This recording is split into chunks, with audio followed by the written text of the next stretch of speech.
हैं? क्या ख्वाहिश है आपकी?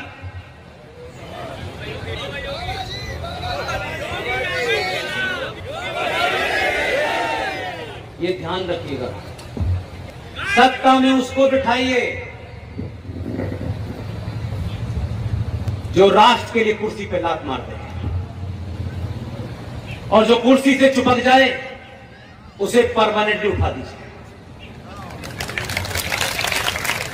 इसलिए राजनीतिक लोगों से जो लोग ये उम्मीद करते हैं कि हमारा नेता आदर्शवादी हो, महान हो, ज्ञानी हो, माफ कीजिएगा, आप आदर्श समाज में नहीं रह रहे।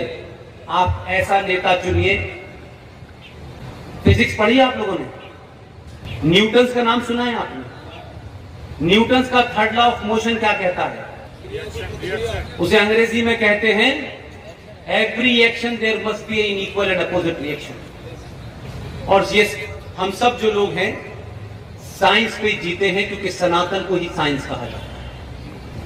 1947 में एक आदमी ने Newton's third law of motion की परिभाषा गलत पढ़ ली थी। गांधी जी ने न्यूटन की परिभाषा गलत पढ़ ली, पूरे देश को पढ़ दी। उन्होंने कहा एक चांटा कोई मारे तुम दूसरा गाल आगे कर देना, ये तो न्यूटन थर्ड लॉ के खिलाफ है। आपको देर में समझ आई 2017 में गुजरात के लोगों ने जो 1947 में गलत काम किया था उसका प्रायश्चित 2014 में कर लिया। जिस आदमी ने Newton third law of motion की गलत थ्योरी बताई, 2014 में Newton third law of motion के ऐसे थ्योरी के मानने वालों को बैठाया कि उन्होंने कहा कि every action there must be an equal reaction, और उन्होंने कहा कि एक साथ एक गाल पे नहीं, दोनों गाल पे मारना है। इसलिए कौन कह रहा है कि समाज नहीं बदला? अभी तो बहुत थोड़ा सा बदला है। और जो आपको सुबह शाम धमकियां देते हैं, जो ऊंट की पीठ पे खड़े होकर खजूर तोड़ रहे थे, जो दुनिया को ज्ञान देते हैं, शर्माइए नहीं, अपने होने पे एहसास कीजिए। आपके अंदर जो कुंठा भर दी गई है उसे निकालिए। दुनिया में आपसे कोई गौरवशाली इतिहास का देश नहीं है, कोई संस्कृति नहीं है, कोई सभ्यता नहीं है। आप जिनके वंशज हैं, आप जरा उनको याद तो करिए। आपको कौन डरा रहा है? कभी कभी मुझे लगता है कि जुगनू सूरज को डराने की कोशिश कर रहे हैं। जो कहते हैं हम मुसलमान हैं, तो हमने कब कहा तुम नहीं मुसलमान? दिन रात उन्हें मुसलमान होने का बहुत शौक है। मुसलमान है, मुसलमान है, अल्लाह ने ये किया, अरे ठीक है किया, अच्छी बात है ना, तो हमसे क्या कह रहे हो? लेकिन एहसान फरामोश है, मक्कार हैं, झूठे हैं। सच बोलना चाहिए उन्हें। हमें अल्लाह पे पूरा यकीन है, भगवान पे पूरा यकीन है। हमने उसकी जात पे कोई सवाल नहीं उठाया, कभी नहीं उठाया। हजारों हजार ये गेहूं की फसल, ये आम की फसल, ये उसका नजारा है। आप इसे कुछ भी कह लें, हमने एक मिनट के लिए अपने जीवन में इस ब्रह्मांड की शक्तियों पे कभी सवाल नहीं उठाया, और मानते हैं कि जो कुछ भी हो रहा है उसकी मर्जी से हो रहा है। मैं वेदांत जी से मैं समझता हूं कि 1990 में या 92 में मैंने देखा, मैं यहां आया तब भी मुझे पता नहीं था कि मैं आज वेदांत जी से मिलूंगा।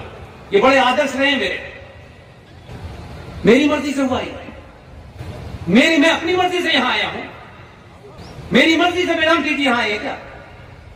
इसलिए किसी की मर्जी है, इसलिए हम यहां, इसलिए उसकी मर्जी से पत्ता हिलता है, उसकी मर्जी से हवा चलती है, उसकी मर्जी के बगैर कुछ नहीं हो सकता, उसकी मर्जी के बगैर कोई कुछ कर भी नहीं सकता, और उसी की मर्जी है, इसीलिए 2014 में आया है।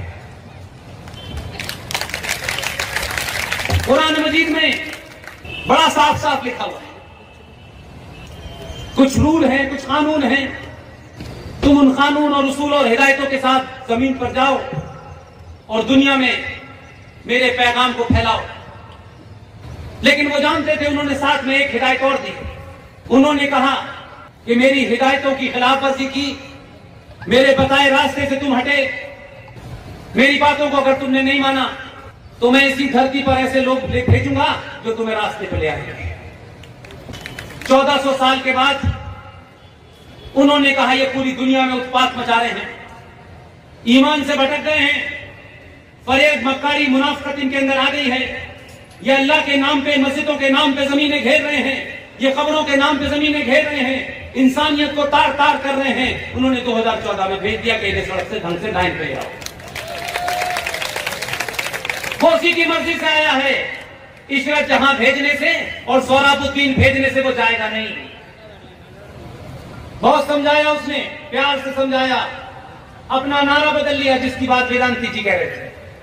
शुरू में सबका साथ सबका विकास था, उसने कहा ये शायद समझ जाए, उसने कहा सबका विश्वास, लेकिन वो कहां मानने वाले थे।